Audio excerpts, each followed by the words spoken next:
ายดีปัจจุบันนี้ข้าพเจ้าก็นั่งอยู่ในรถเนาะก็อยู่ในเมืองฮิวสตันรัฐเท็กซัสนี่แหละก็กำลังจะเดินทางไปบีชเนาะหรือว่าไปทะเลน้อยๆเนาะอยู่ในเมืองแห่งหนึ่งที่ไกลจากบ้านของข้าพเจ้าไปประมาณชั่วโมงหนึ่งก็พาหลาน3 คนไปเนาะลูก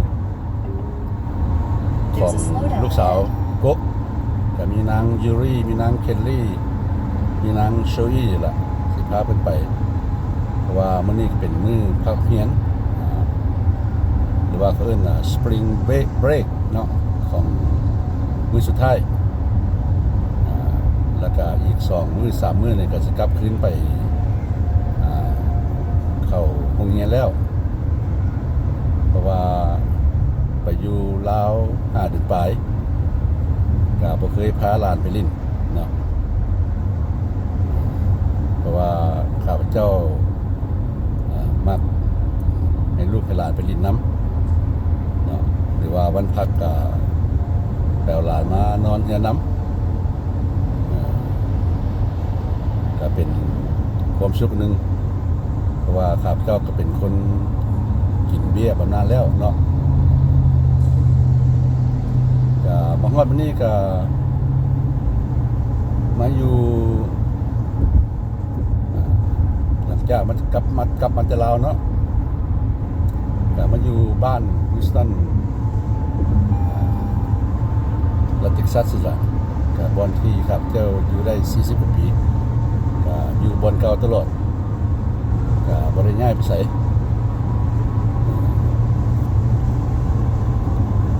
ก็ไปอยู่ประเทศลาวได้5 เดือนปลายนี่ก็ทีนี้กลับคืนมาแต่ลาวมาอยู่นี่ก็ได้17-18 มื้อแล้ว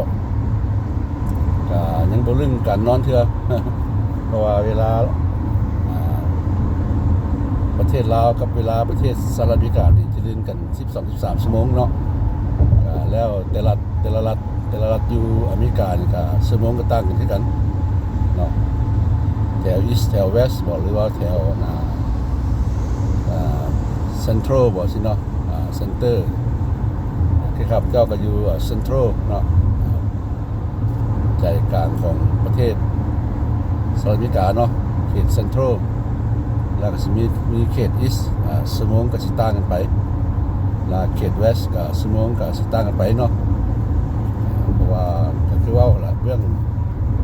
ตะวันออกเรื่องตะวันตกเวลาก็สิต่างกันเนาะ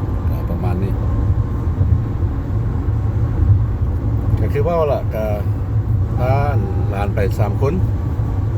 ก็มันจะซื้อ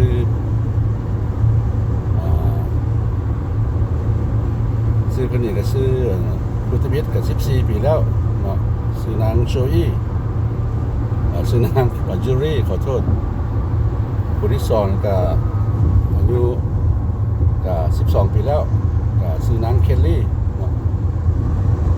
คนสุดท้ายก็ซื้อนางโชอี้ก็อายุ8 ปีแล้วเนาะก็เพิ่นนั่งอยู่ทางหลังพุ่นสิพาเพิ่นไปลิ้นล่ะประมาณนี้ก็เป็นเมืองฮิวสตันเนาะก็เป็นฟรีเวย์หรือเป็นทางด่วนแต่ละเบื้องก็สิมีประมาณ 4-5 เลนเนาะเพราะว่าสมัย40 กว่าปีหลังข้าพเจ้ามาอยู่นี่แถวนี้สิมีแต่2 เลนเนาะอันนี้ก็สิเป็นความจริงแล้วก็การสร้างฟรีเวย์หรือว่าการสร้างถนนหนทางนี่ก็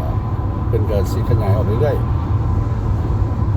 ๆก็เฮ็ดถนนใหม่ขึ้นไปเรื่อยๆเนาะ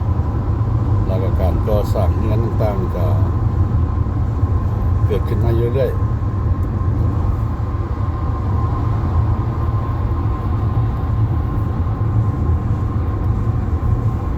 ข้าพเจ้าก็ได้ถือเนาะถือแคมเมรานี่ก็ใครนึงละมื้อนี้เพราะว่ามีผู้ขับรถเนาะแต่ละมื้อเที่ยครับเจ้าขับรถเองแล้วก็ถ่ายทำเอง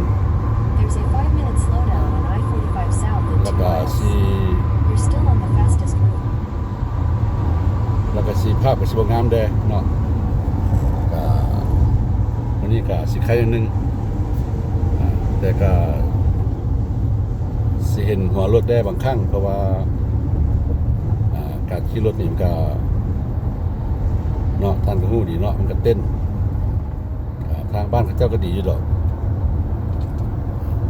เป็นจังว่าเอิ้นบ้านเขาเจ้า พอบ้านเกิดนอนของข้าพเจ้าก็แม่นอยู่ประเทศลาวพุ่นเนาะอันนี้ก็เอิ้นบ้านเขาเจ้าซะถึงว่าข้าพเจ้าจะอยู่40กว่าปีก็ได้เนาะประมาณนี้แถวนี้เมื่อก่อนนี่เนาะเขาเจ้าเอิ้นนี่แม่นถนน45ฟรีเวย์45เด้อพี่น้องเด้อคือข้าพเจ้าว่าทั้งข้างนี่เมื่อก่อนนี่จะบ่มีตึกแบบนี้เนาะจะว่าเรื่อง40กว่าปีหลัง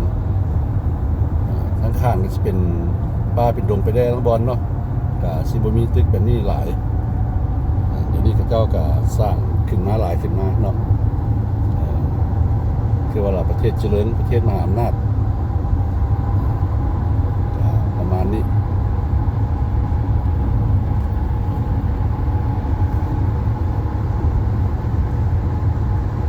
I think so is sleep, alright? No, you're not sleep?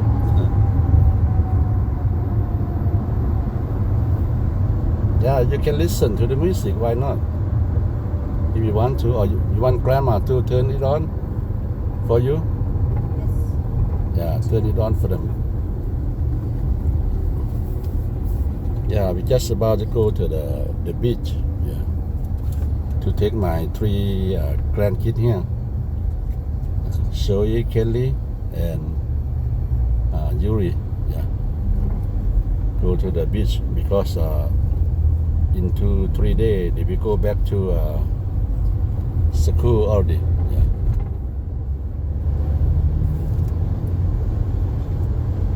This Freeway 45, yeah, I-45 in Houston, Texas. And we go to another city.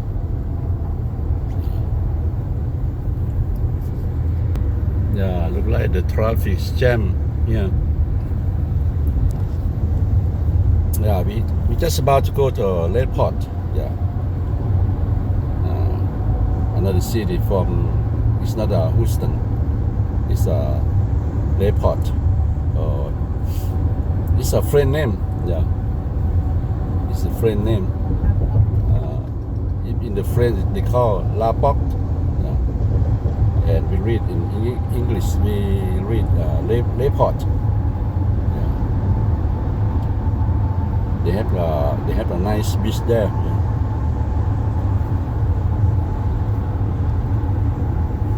ก็สิพาลูกหลานไปทะเลล่ะพี่น้องเนาะก็ทมิตก็ว่าสิไปพาหลานเก็บสตรอเบอรี่เนาะสตรอเบอรี่เนาะหลายคนก็ต่างกันเพราะว่าคันคนไทยเขาเจ้าอ่านกันเรียกเขาเจ้าอ่านสตรอเบอรี่เนาะหรือว่าสตรอเบอรี่เนาะคันคิดเขาเจ้าอ่านก็ลักษณะก็หลายแบบหลายอย่างเขาเจ้าอ่านต่างกันเนาะบางคนก็อ่านว่าสตรอเบอรี่สิเนาะที่จริงแรกก็เป็นสตรอเบอรี่ล่ะอย่าคันอ่านตามตัวเนาะบริสอนภาษากันเด้อพี่น้องเด้อข้าพเจ้าบ่ได้เก่งดอกแต่ยินหลายคนก็เว้าต่างกันเนาะ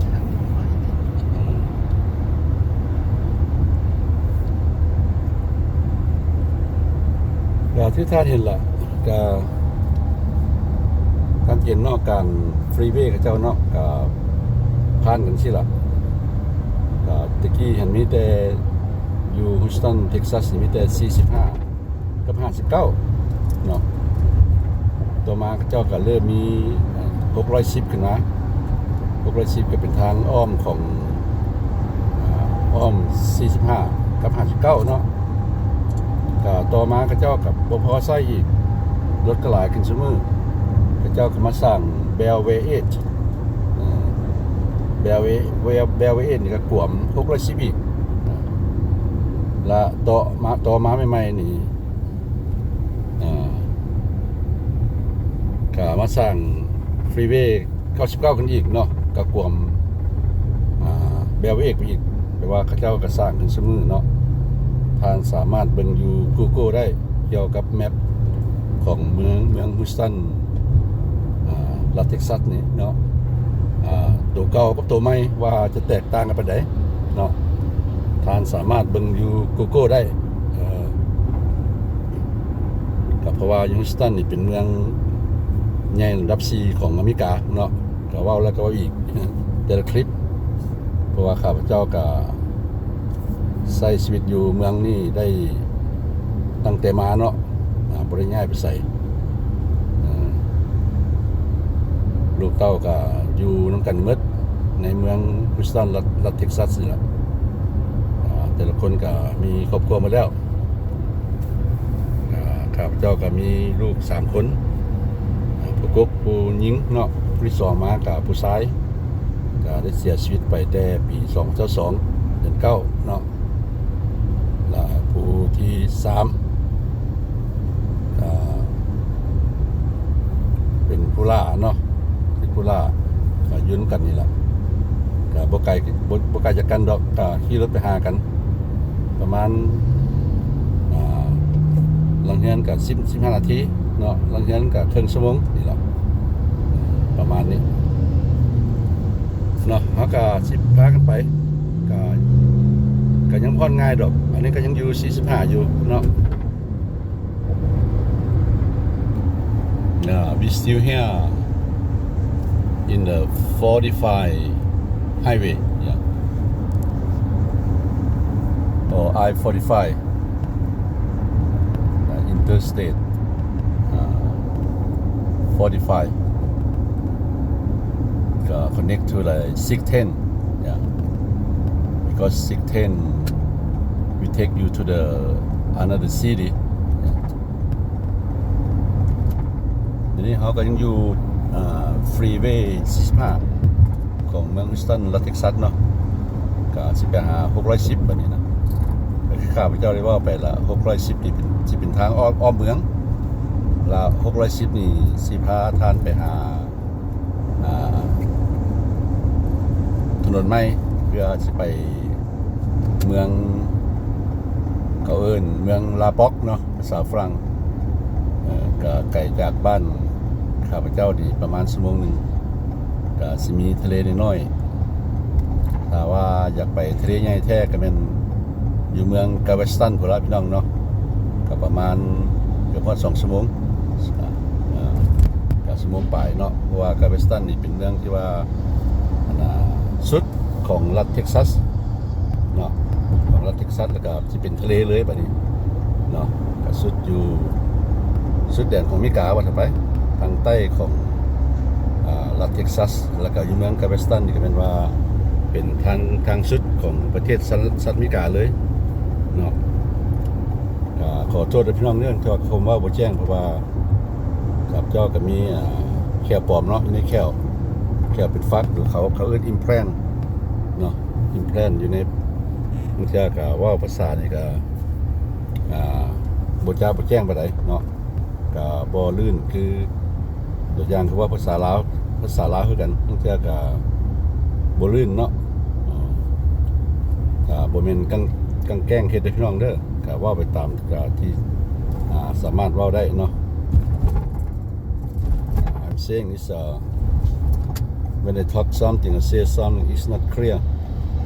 because I have the implant in my mouth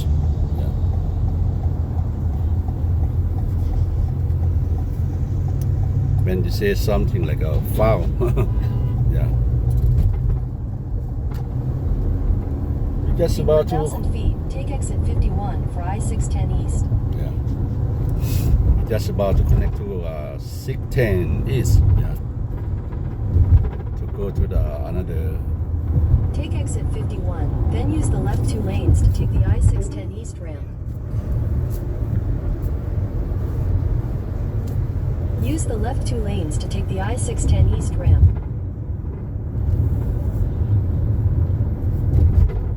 Continue on I-610 East for 13 miles.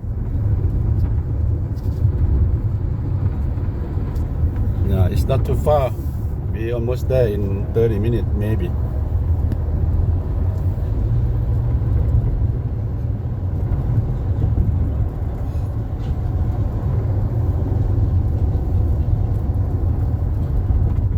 Yeah, I don't know why today is the traffic jam on that side too.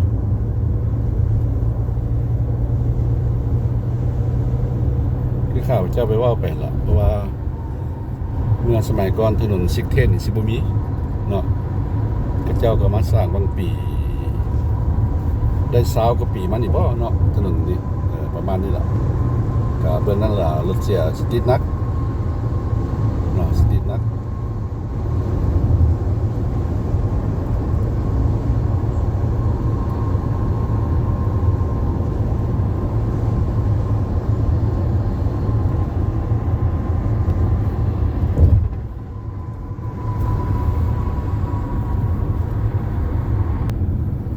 ถ้าเลียไปใกล้ๆพี่เนาะทางเส้นฟรีเวย์เนาะก็ยองกันขึ้นเป็นเรื่องพี่น้องเนาะ2-3สั้นเพราะว่ามันรถนี่มันหลายหรือบ่พอกันอันนี้ยังบ่เป็นยามเลิกการคันยามเลิกการนี่พี่น้องเอ้ยได้ตอดไปเนาะฉะนั้นล่ะข้าพเจ้าจังว่าเป็นเมืองใหญ่ลำดับ4ของประเทศสหรัฐอเมริกาเนาะเมืองซันรัฐเท็กซัสนี่เนาะอันนี้ยังเป็นที่ว่า610ซื่อ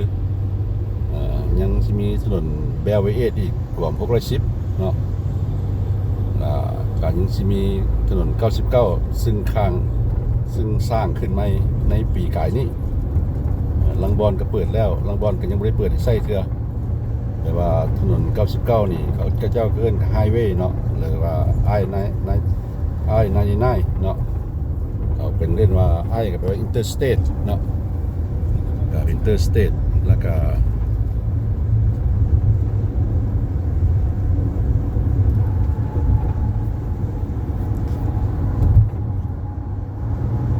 99นี่ก็สิ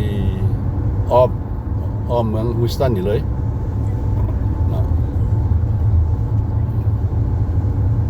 ครับเจ้ามาอยู่นี่40กว่าปีนี่การสร้างสาของประเทศสหรัฐอเมริกานี่ไว้หลา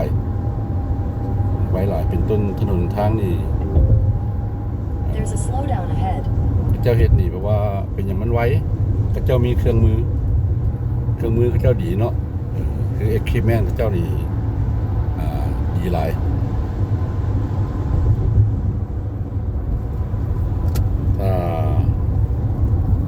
เทียบใส่ประเทศลาวเขาเนาะเดี๋ยวนี้ก็กำลังสร้างกำลังสาเพราะว่าข้าพเจ้าก็เที่ยวมาบ้านได้10กว่าเทื่อแล้วก็คือท่านรู้ล่ะก็ปีต่อกันมันปีนี้มัน2022 2023 2024 2025ต่อกันเลยเนาะ2022 2023ก็อยู่ตั้ง9เดือน2024 2025นี่ก็อยู่เพียงแต่5เดือนปลาย6เดือนเนาะก็ว่าเสียต่อไปยืนอยู่ก็เหตุผลนี่ก็ว่าต่อได้อยู่แต่ว่าราคาแพงเจ้าต่อให้แต่เดือนเดียวแล้วก็เสียเงินเกือบฮอด$700ก็เลยบ่อยู่ต่อแล้วก็กลับมาประเทศสหรัฐอเมริกาแล้วก็ตั้งตัวใหม่เนาะว่าจะกลับคืนไปเมื่อใดก็ขึ้นกับราคาปียนต์เนาะเพราะว่าข้าพเจ้าก็ชอบแต่ปียนต์ถูกเพื่อประหยัดเงินไปใช้จ่ายอยู่ประเทศลาวเขาเนาะก็ว่าลงคลิปนี่ครับเจ้าก็ได้ว่าไปแล้วเมื่อคืนนี้เนาะก็ครับเจ้าได้อัปโหลดไปแล้วเกี่ยวกับการย้ายบุญปีใหม่ลาวอยู่รัฐลุยเซียนาเนาะ เพราะว่าธรรมดาแล้วในเดือน3นี่ปีใหม่ลาวอยู่ประเทศสหรัฐอเมริกานี่แล้วมันเฮ็ดอยู่รัฐลุยเซียนาเดี๋ยวนี้ล่ะเขาเจ้าเฮ็ดว่ามื้อ Good Friday หรือว่ามื้อ Easter เนาะของอเมริกาวันนี้โลกได้เปลี่ยนแปลงการหมุนเวียนวงจรของโลกเขาได้เปลี่ยนแปลงเนาะแล้ว Good Friday Easter ของอเมริกาล่ะได้ย้ายไปใส่เป็นเดือน4เนาะเป็นเดือน4ก็หมายความว่าปีใหม่ของรัฐลุยเซียนานี่ยังบ่ได้เริ่มก่อน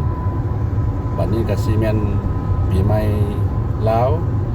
อยู่เมืองข้าพเจ้าอยู่นี้เนาะคือเมืองฮิวสตันรัฐเท็กซัสนี่จะได้เริ่มก่อนในวันที่11 12 13ของเดือน4เนาะประมาณนี้แล้วบัดนี้คันสิเว้าแท้บุญปีใหม่ลาวแท้นี่ก็เป็นคันถือตามถือแท้อยู่ประเทศลาวก็เป็นวันที่14 15 16เนาะประมาณนี้แต่ข้าพเจ้าก็เข้าใจแล้วเพราะว่าอยู่ประเทศลาวเขาก็จะสีฉลองแต่วันที่11 12 13ที่เราไปก็ได้เพราะเป็นมื้อพักเป็นศุกร์เสาร์อาทิตย์เนาะประมาณนี้อยู่ประเทศอเมริกานี่กันพระเจ้าก็สิใช้ส่วนหลายก็ใช้ศุกร์เสาร์อาทิตย์ล่ะฉลองปีใหม่ลาวเนาะบ่ว่างานหยังเนาะคนลาวอยู่ต่างประเทศจะจัดงานดองบ่ล่ะบุญต่างบุญตักบาตรบุญห่อข้าวประดับดินบ่บุญห่อข้าวสลากบ่ประเพณีลาวบ่เนาะเฮ็ดดองเฮ็ดแจ่วบ่สิหรือว่างานสงกรานต์ทุกงานเขาเจ้าก็สิอาศัยวันเสาร์วันอาทิตย์นั่นล่ะเพราะว่ามื้อธรรมดาหลายคนก็เฮ็ดเหตุการณ์เนาะ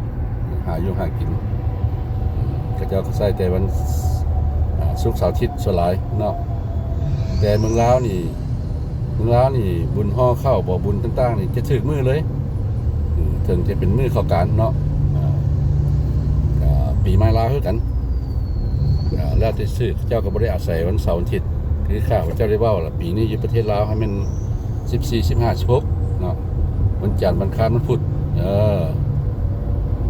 ประมาณนี้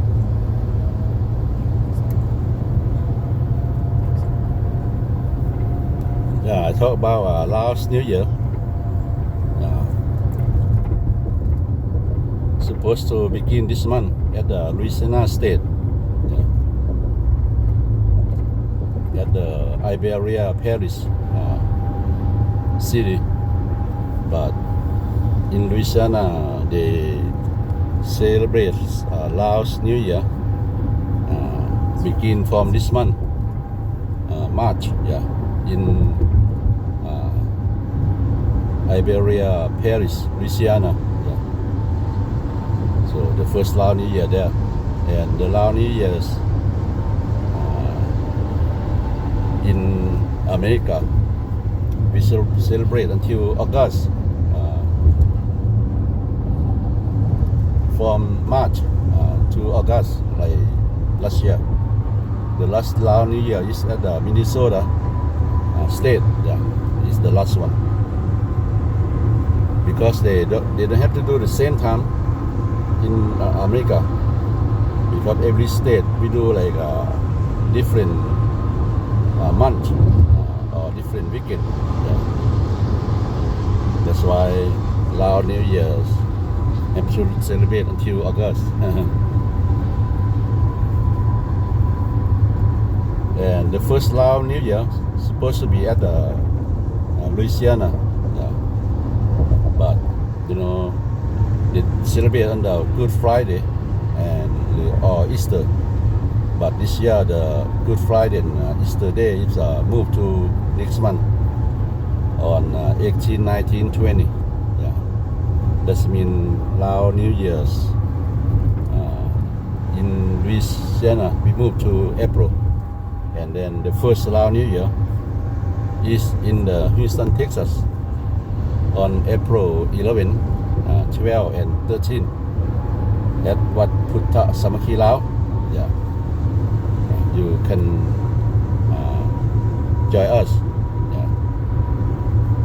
Something like that.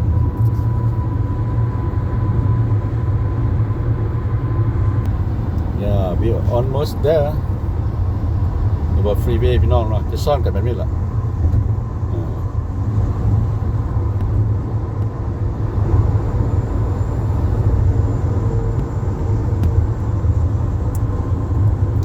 รบ่สำนาญเนาะก็ถึงจะมี GPS ก็ยากอยู่ในเมืองฮิวสตันนี่ข้าพเจ้านี่ก็อยู่นี่ก็ไปแล้วเที่ยก็หลงคือกันเนาะฉะนั้นล่ะคนลาวเฮาอยู่ต่างประเทศหลายๆคนนี่บ่อยากเข้ามาเมืองฮิวสตันข้าพเจ้าหมายความว่า There's a slowdown ahead. ประชาชนลาวหรือว่าคนลาวที่อยู่รัฐอื่นเนาะอยู่รัฐน้อยๆสิผู้ใดจะเข้ามาฮิวสตันรัฐเท็กซัสนี่ก็ย่านนั่นน่ะหนทางเนาะย่านรถหลายแล้วก็ย่านหลงทางย้อนว่า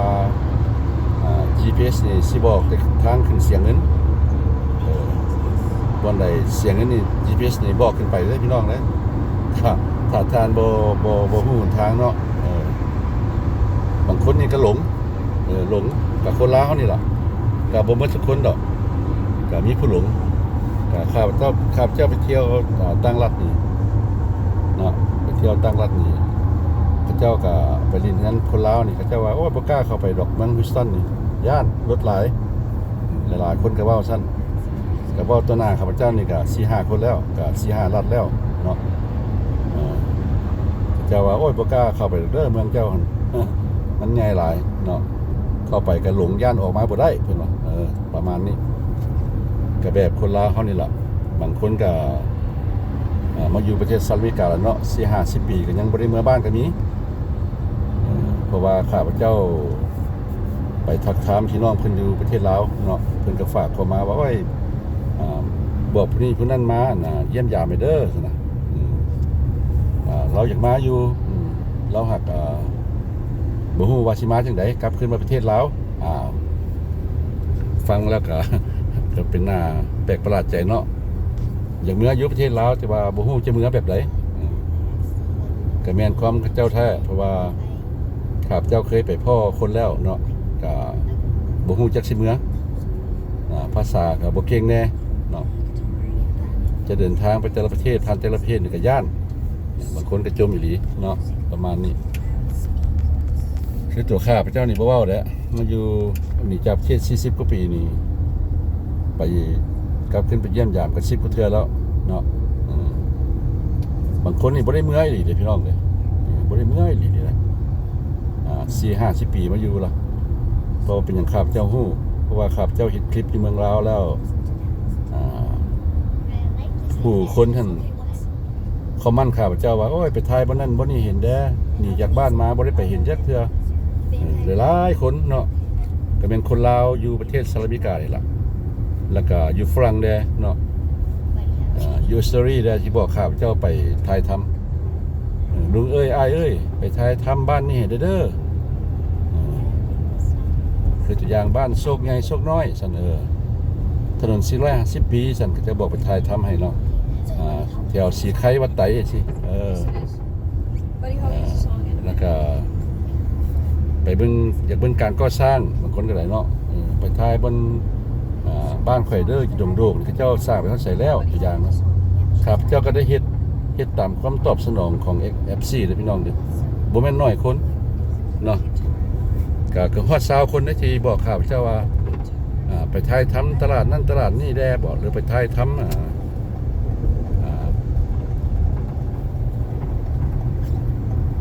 หรือไปถ่ายทำบ่นั่นก็สร้างบ่ทันบ่นี่แด้เนาะข้าพเจ้าก็ไปเฮ็ดให้ตากแดดตากหมอกไปเนาะก็บ่เป็นหยังดอกเพราะว่าสิ่งที่ข้าพเจ้ามักอยู่แล้วเนาะบางคนก็อยากให้ลงไปใต้พุ่นโอ้ลงไปแถวปากเซเด้อไปถ่ายบ้านนี่ให้แน่ปีนี้ก็บ่มีเวลาซ้ำได้ขับคืนมันมีกาก่อนเนาะเพราะว่าปีนี้สุรายก็ไปสร้างสาพัฒนาซอยเฮือนเอื้อยเฮือนน้องแน่เนาะสุรายก็อยู่น้ำเอื้อยน้ำน้องล่ะปีนี้ปีกายนี้จากหาปีนี้เนาะสุรายก็อยู่น้ำญาติพี่น้องอยู่น้ำเอื้อยล่ะบ่ได้ไปเที่ยวหลายแขวงจะได้ไปแต่ประเทศมาเลเซียเนาะเพราะว่าหลานสาวกับหลานเคยพาไปเนาะเพราะว่าหลานเคยเป็นคน จีนมาเลเซียเนาะเกิดใหญ่อยู่หั่นก็เลยกำลังคือละเทคแคร์จ่ายค่าพิยอกพิยนค่าบอนหยอกบอนอยู่ให้บอนนอนให้เนาะก็ได้ไปเห็นประเทศมาเลเซียเป็นประเทศที่ว่ามีตึกสูงที่สุดในโลกเนาะตึกแฝดก็จะเอิ้นPetronas Twin Tower it's the highest in the world in Malaysia ก็เป็นบุญเติบละได้บุญมีบุญเติบละถึงได้ไปเห็นเนาะขอบใจหลานเคยไรแอนกับหลานสาวหน้าเนาะประมาณนี้ท่านเห็นการก่อสร้างเด็กพี่น้องได้เห็นการก่อสร้างเพราะว่านี่มันสูงหลายเนาะสูงหลายก็เจ้าเลยเฮ็ดหัวใส่แคมป์ถนนนี้เนาะพอเคยมีประวัติเพราะว่า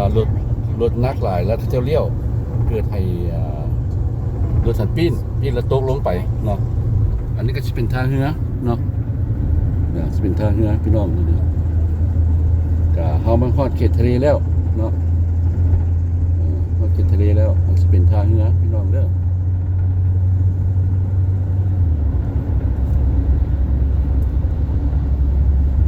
ทางเรือเนาะฉะนั้นล่ะคันมีผู้ขับรถข้าพเจ้าก็ถ่ายทำได้ทั้งข้างทั้งหน้าทั้งหลังเนาะสามารถเฮ็ดได้ก็เบื้องซ้ายมันก็สิเป็นบ่อนเก็บน้ำมันท่านรู้ว่ารัฐเท็กซัสนี่เป็นเนาะเป็นบ่อน้ำมันแห่งหนึ่งของอเมริกาเนาะแล้วก็ต่อมาก็เป็น阿拉斯加เนาะ阿拉斯加นี่ก็มีน้ำมันหลายเด้อ阿拉斯加นี่ก็มีน้ำมันหลายกันมื้อนี้ก็เป็นแรงวันศุกร์ผู้คนก็ออกไปลิ้นเนาะออกไปลิ้นสลายไปทางนี้ก็เจ้าสิไปทะเลล่ะสิไปทะเลล่ะบางคนกับสิไปนอนค้างคืนอยู่ทะเลเนาะประมาณนี้ Grandpa, we're going to Seabrook, right? It's not a Seabrook In Leport 1,000 feet, use the right 2 lanes to take exit Yeah 5. later on we go to Texas Seabrook 225 for the food for the dinner Lake Potts? รับมอบ Leport like L-A-P-O-R-T-E or you can Use the right 2 search lanes on to the take exit 30B. they call Sinvia Park yeah they call Sinvia Park Continue for oh there is a park and beach yeah Where'd you say it's at? S-Y S-Y L L V V I I A-N N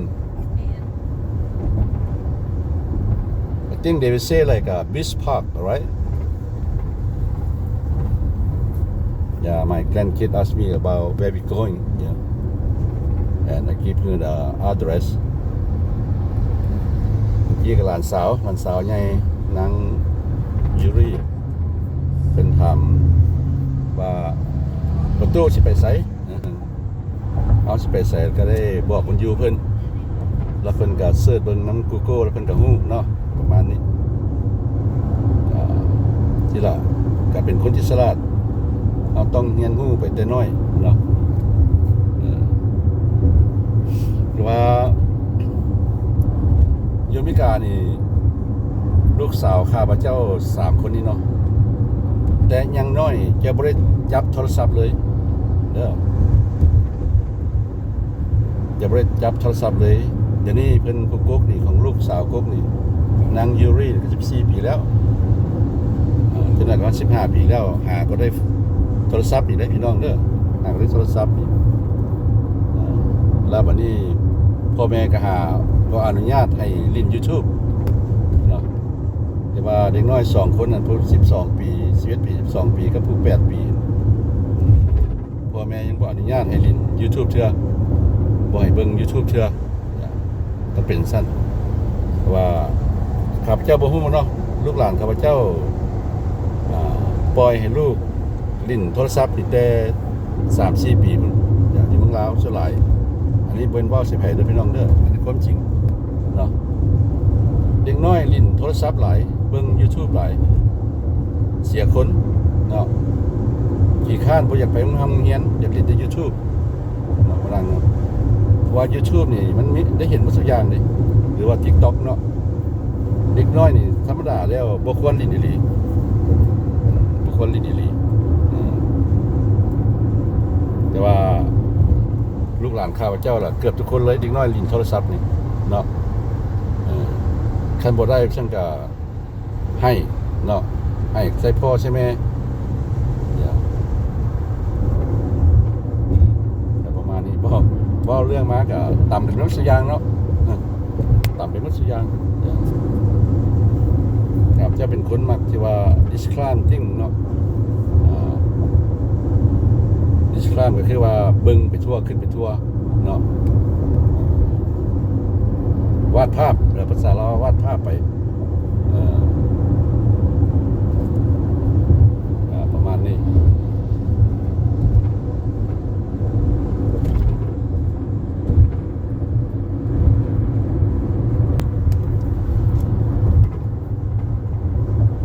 ศิลาบ้านของเจ้านะกว้างขวางหลายไปลิ้นใส่ก็เป็นชั่วโมงฉะนั้นล่ะครับเจ้าจังว่าจะขี่รถใหญ่ไป YouTube นี่เราไปเฮ็ดคลิปนี่บ่คุ้มค่าอยู่พิกาพี่น้องเนาะคือเมื่อก่อนครับเซาใส่น้ำมันรถเต็มถังนี่เกือบฮอด$100แล้วรถข้าพเจ้าเนาะขี่ไปแล้วก็ไปถ่ายคลิปบนหันบนนี่เอามาลงบางทีคนก็บ่เบิ่งซ้ำเบิ่งกันหน่อยคนเป็นหยังข้าพเจ้าว่าบ่คุ้มค่าเพราะว่าการใช้จ่ายของข้าพเจ้ากับบริษัท YouTube แห่งหนึ่งข้าพเจ้านี่เดือนละ$100กว่าเดือนละ$100กว่าได้เหลือแล้วนั่นเนาะ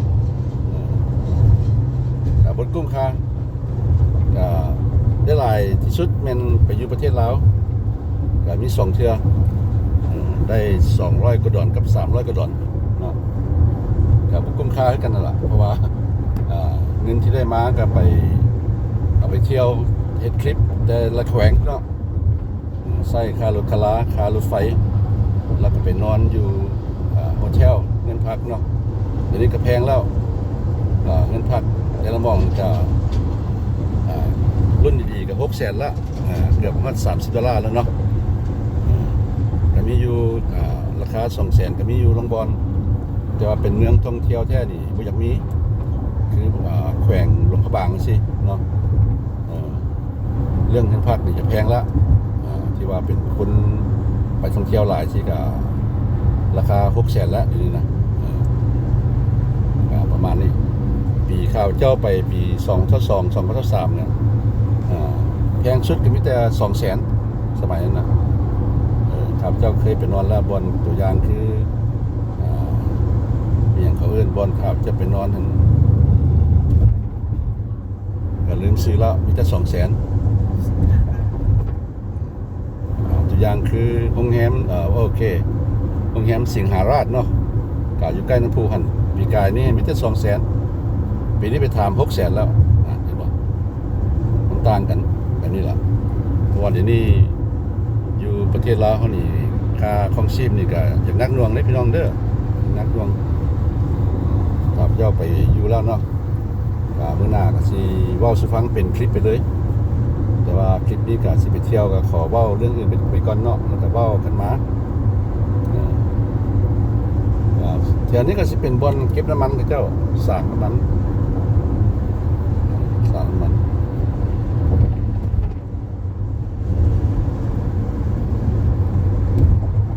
เนาะอยู่เบื้องซ้ายทานเชียนเป็นถังยังไงเนาะซีเมนต์บ่อนเก็บน้ำมันกับเจ้าYeah, you see on the left side, they keep the oil in the tank, okay? All the oil in the tank. Yeah, a lot of oil. You know Texas, we have a lot of oil. Alaska as well, they have a lot of oil too. เดี๋ยวบอกท่านเห็นป้ายน้องที่เนาะจะเรียกว่า Bellway นั่นแหละทั้งสูงมันเบลเวสพี่น้องเด้อพี่ข้าพเจ้าเดี๋ยวนี้เบลเวสนี่ก็สร้างได้บุดดเลยพี่น้องเด้อ ประมาณ10กว่าปีนึงเลยเพราะว่าแบลเองนี่สิกวมเลยกวมแถวนี้แล้วก็จังหน่อยก็สิมี99ขึ้นมาอีกเพราะว่า99เขาเจ้ากำลังสร้างอยู่ในแถวเหนือของเมืองฮุสตันเนาะแถวอีสต์เนาะแถวนั้นสิหลายตรงวิกาบักไง Great country you will see on the left side of the screen you see the big tank they keep the oil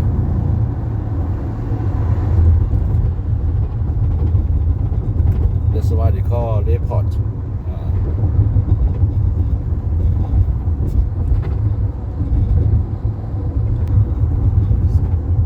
นี่บ่โรงงานกันน้ำมันพี่น้องเด้อ that's the oil station yeah What do you say? 30 minutes? Yes, it's 13 minutes. like grandpa said in 10 minutes yeah be in there about half an hour and then we go to the Seabrook to go eat because we almost Seabrook already it's not far from here yeah and Seabrook is a nice place to be too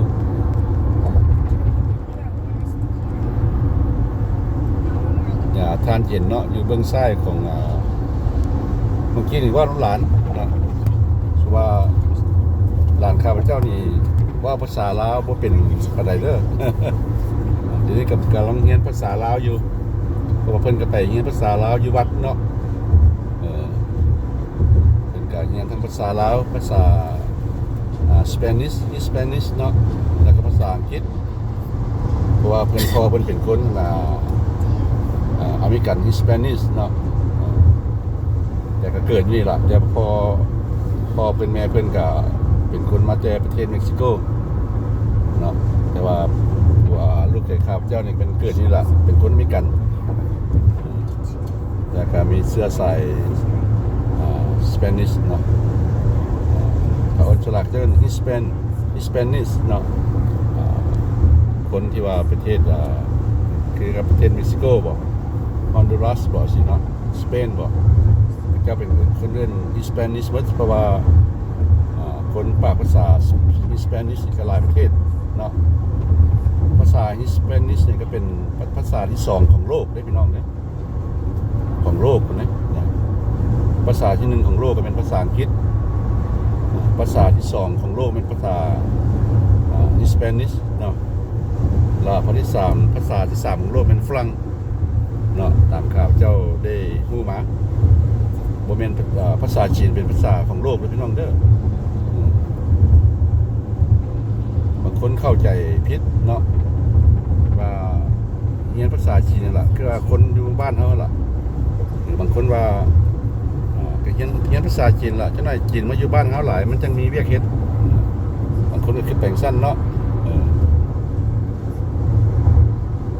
แต่ในความคิดข้าพเจ้าล่ะต่างหมู่ข้าพเจ้าอยากให้ลูกหลานเรียนภาษาอังกฤษหลายๆเนาะเพราะว่าภาษาอังกฤษนี่ใช้ทั่วโลกไปใส่เขาเจ้าก็สิเว้าแต่ภาษาอังกฤษเนาะการคมนาคมหรือว่าการทุกสิ่งทุกอย่างเนาะการค้าการขายแต่ละประเทศเขาเจ้าส่วนหลายเขาเจ้าก็ใช้ภาษาอังกฤษหมดล่ะบ่ว่าอยู่ประเทศใดสำหรับประเทศภาษาอังกฤษนี่ว่าเป็นประเทศที่ว่า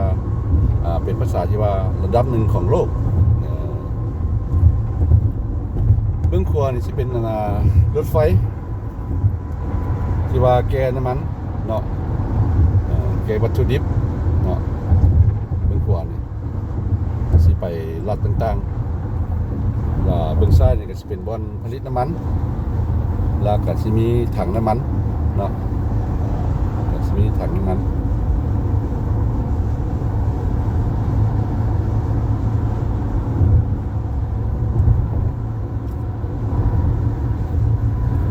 นี่อยู่สหรัฐอเมริกาเบิดดอกพี่น้องเนาะเบิดบอยลีนี่เขาบ่เอาออกมาใส่เด้อประเทศสหรัฐอเมริกานี่ก็ฉลาดเด้ ของตัวนี่บ่ใส่เทื่อเนาะเมื่อก่อนก็ไปใส่น้ำมันมาแต่พุ่นอิรักอิหร่านพุ่นตอนเขาเป็นศึกเนาะใส่น้ำมันมาแต่ซาอุดิอาระเบียพุ่นอย่าง In 2 miles, use the right 2 lanes to take the Texas 146 South exit toward LaPorte.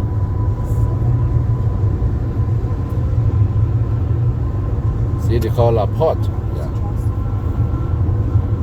You know, LaPorte is a French name. Yeah. LaPorte or LaPorte doesn't mean a boat. Yeah. Boat, they call it boat station. Yeah.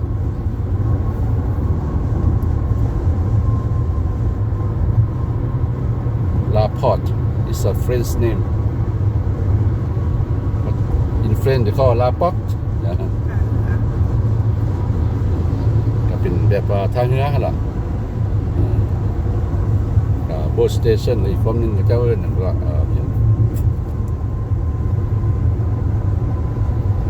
อย่าลืมภาษาอังกฤษก็ได้เนาะเพราะว่าภาษาลาวได้ภาษาอังกฤษได้เนาะ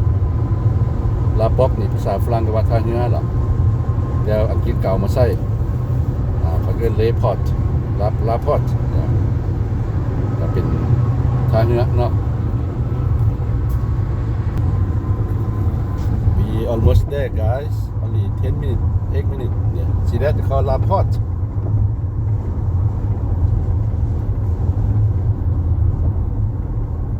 Use the right 2 lanes to take the Texas 146 South exit.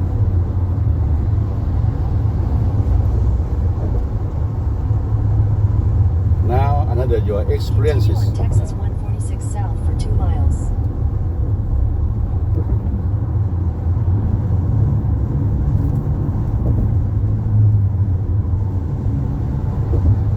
Yeah, you guys can take the shoe off, your sock off. You can, walk in the beach because they call the beach park. Yeah.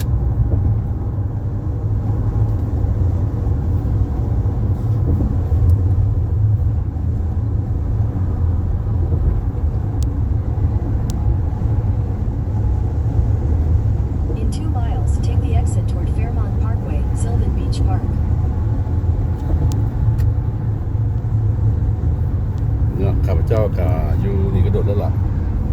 แต่ไปใส่กับบ่ทิม GPS ดอกเนาะก็ได้เปิดเรื่องฮู้อยู่แต่ว่าก็ได้เปิด GPS ไปแล้วพี่น้องเนาะเพื่อกันหลงกันลืมพอหลังมือมันมีปิดถนนเนาะเราก็ต้องได้ใช้ GPS กับเจ้าก็สิบอกไปทางไหนเนาะประมาณนี้ก็ At the light, turn left onto West Fairmont Parkway. มาฮอดละพี่น้องเนาะสิไปเขาเอิ้นซินเวียบีชพาร์ค จะสิจอดซื้อก็จริงบ่ ทะเลน้อยๆที่มีบีชเนาะทะเลทรายกับทะเลเห็นไปนำกันแต่ว่าก็บ่ใหญ่ขนาดนั้นล่ะก็จะเอิ้นว่าซินเวียบีชพาร์คเนาะเป็นสวนสาธารณะที่มีทะเลว่าจะไปก็ประมาณนี้ หานอยู่ฝั่งอันนั้นนี่ หลังจากนี้แล้วก็ว่าน้ำหลานเมื่อกี้เนาะหลังจากไปลินซินเวียบีชพาร์คนี่แล้วก็สิพาหลานไปกินข้าวอยู่แคนทะเลอีกอยู่เมืองนึงเนาะเขาเจิญว่าซีบุกแอนด์คีมาเนาะก็จะเป็นเมืองอีก Continue on West Fairmont Parkway for 1 mile. ตอนนี้เขาก็ออกมาจากฟรีเวย์แล้วสิไปเข้าถนนน้อยเข้าถนนน้อยเข้ามาถนนน้อยแล้วก็สิไปทะเลสวนสาธารณะล่ะเนาะว่าเอิ้นว่าซินเวียก็เป็นชื่อเขามันบีชพาร์คนี่ก็เป็นสวนสาธารณะทะเลเนาะ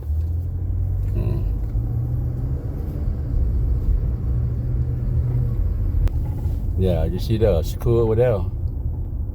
LaPorte High School.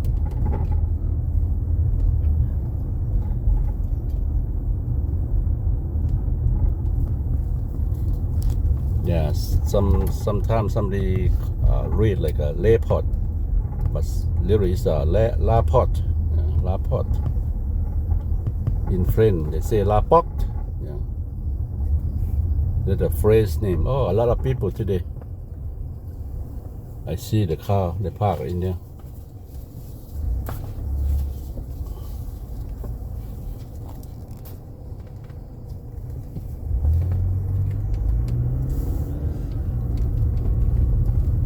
Sinwan, no. It's not Sinwan. Sinwan, yeah. Sorry. It's a Sinwan Beach Park. Yeah. Yeah, I pronounce for you wrong. It's okay.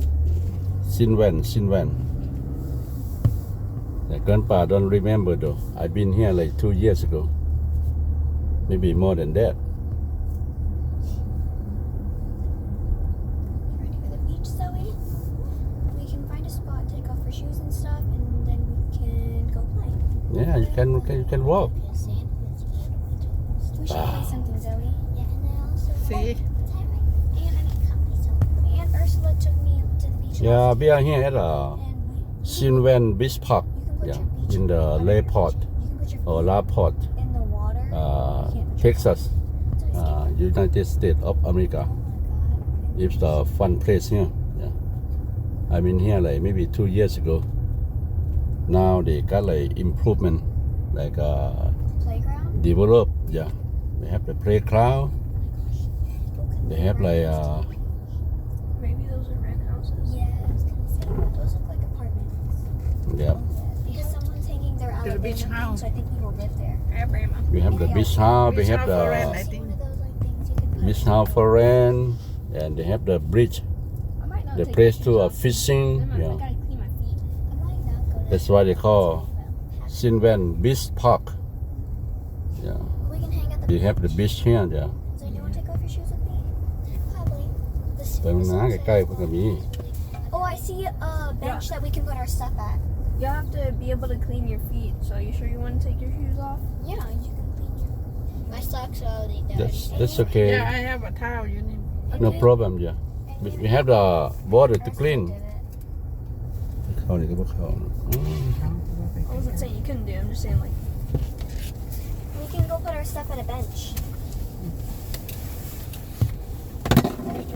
ยับมาฮอดแล้วพี่น้องเอ้ยเขาเอิ้นว่า Fishing. ซินแวนบิชพาร์คแต่ว่าชื่อเป็นซินแวนเนาะ Once I ก็อยู่เมืองลาป็อก This one. รัฐเท็กซัสเนาะของประเทศสหรัฐอเมริกาวันนี้ล้มหลาย you got it. Yep.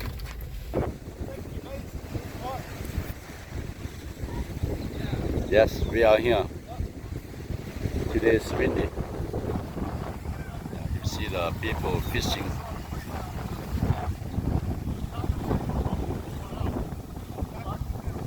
And they have the beach out there. Just walk there first, right? You have the bread with you?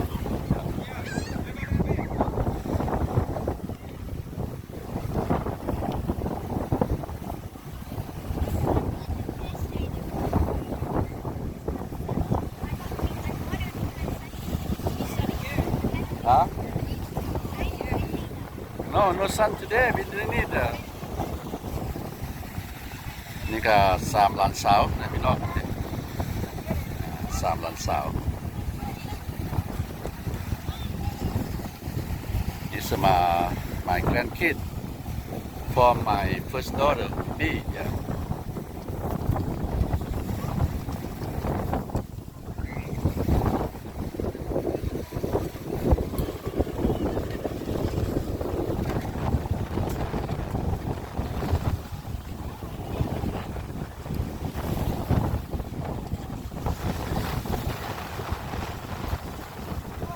You go ahead. You go ahead.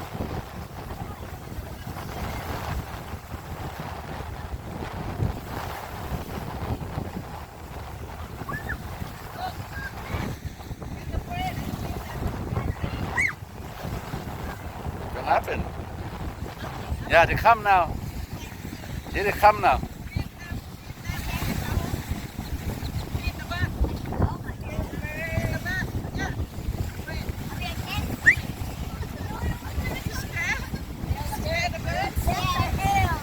No.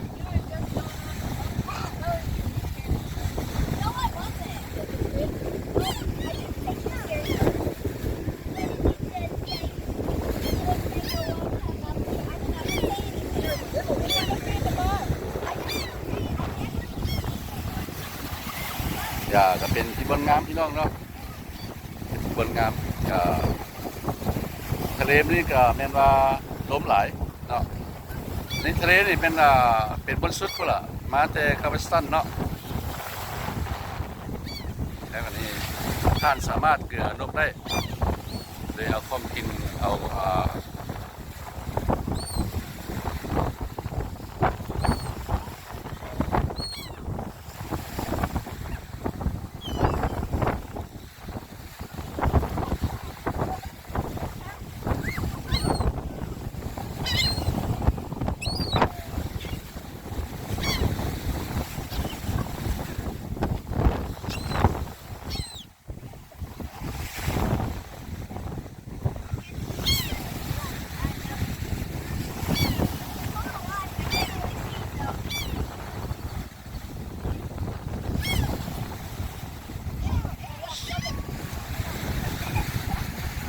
Yeah, see that? Close to you now. Yeah.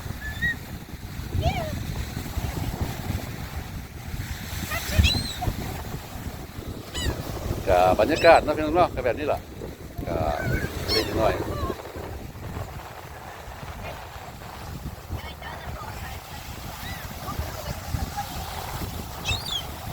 Yeah, this is my grandkids. My grandkid for my first daughter. First one Yuri, second one Kelly, third one Shoei. นี่ก็หลานของลูกสาวกบเนาะน้องบี้คนที่เป็นโชอี้คนที่สองกับเคลลี่คนที่สามกับโชอี้ร้านเรือนนม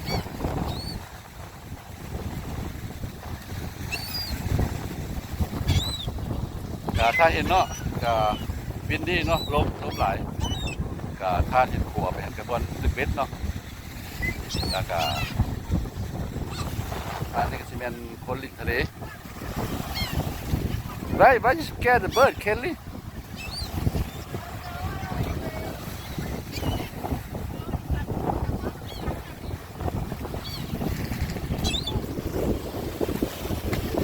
Yeah, you got the bag from New York?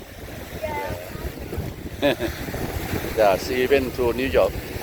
หลานสาวกาหาก็กลับมาจากนิวยอร์ก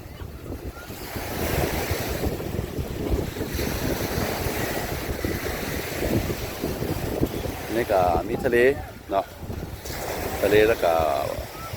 ท่านสามารถลินน้ำลินน้ำได้แล้วก็สิมีบอนก๊อกอาบน้ำที่นี่ก็เจ้าก็เปลี่ยนแปลงมาหลายอย่างเนาะก็หมายถึงว่าได้พัฒนาขึ้นเนาะก็เป็นทะเลน้อยก็เป็นทะเลน้อย Where grandma? Where? You want to go down there? Or go to the rock one?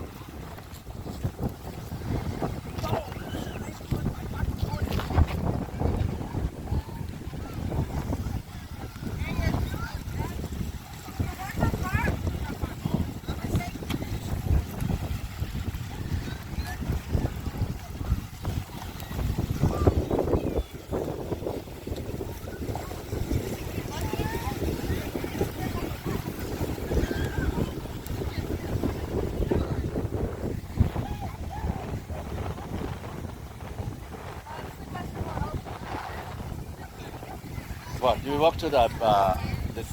ocean, the sea? I kind of want to. Yeah, go ahead. I kind of go. If you want to go, Tenpa, we look, take care of the stuff for you here. Yeah.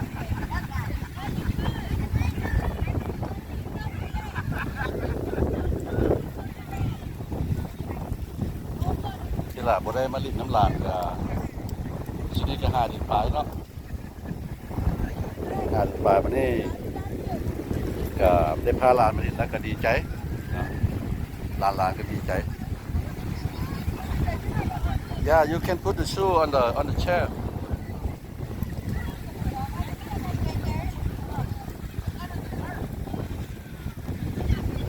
เกิบขึ้นไว้ให้หลานขึ้นจะได้ขี่ซ้ายปิดเข้าหน้าเอาขึ้นไปเชิงรถ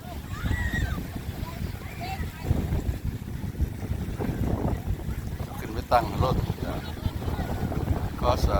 บัดลมมาเนาะมันก็ซ้ายเข้าหัน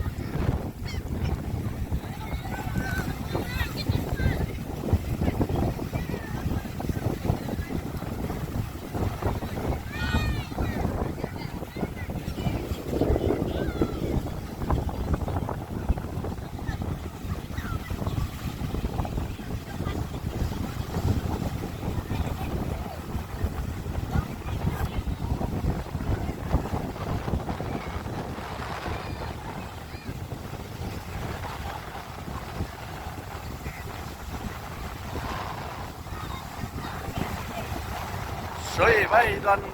tie up your hair? You have the... Okay. Say 1, 2, 3, right? 1, 2, 3.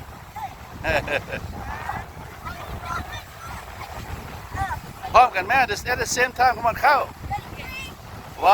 2, 3. แม่เก้าดิเนาะจะกระตั้งบ่ทันเนาะ1, 2, 3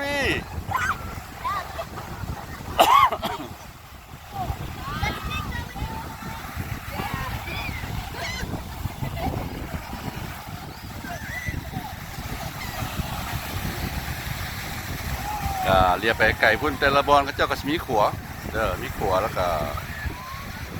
ก็สิมีบอนนั่งลิ้นเนาะมีบอนนั่งลิ้นแล้วก็สิมีพาวิลิออนที่ว่าท่านสามารถจัดงานได้เนาะจัดงานดองหรือว่างานเบิร์ธเดย์ได้เนาะบอนจอดรถอยู่เทิงพุ่นก็สะดวกสบายเนาะมีบอนจอดรถแล้วก็เบื้องพุ่นก็สิมีขัวก็สิเป็นทะเลไปตามแคมทางเลยเบื้องนั้นก็สิเป็นแบบนี้คือกันก็สิมีทะเลน้อยๆเนาะประมาณนี้ You don't go to the water? You guys don't go to the water? Huh? Really cold? Don't go too deep, too far. Just like that, yeah.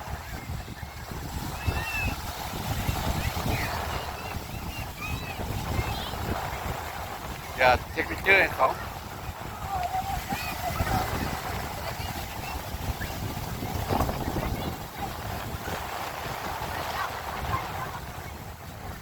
Yeah, they happy.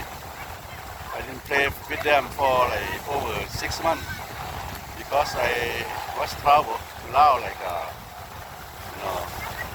like 6 months, yeah. This time. Last time 9 months. ที่ลากา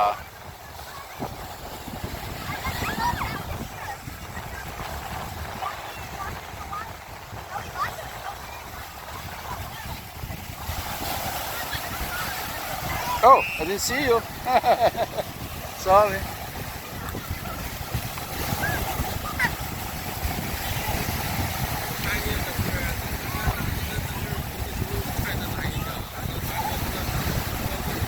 ลมแห้งหลายพี่น้องเนาะลมแห้งหลายก็ขอขอบใจที่เข้ามาเบิ่งพี่น้องเด้ออย่าลืมกดไลค์ให้เขาเห็นและกดติดตามท่านเนาะDon't forget to like, comment and subscribe with bell please. Yeah, I will see you next trip.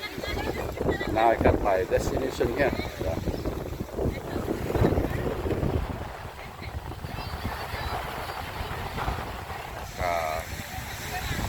อีกทีนึงเนาะขอขอบใจที่เข้ามาชมอย่าลืมกดไลค์ให้เขาเห็นกับ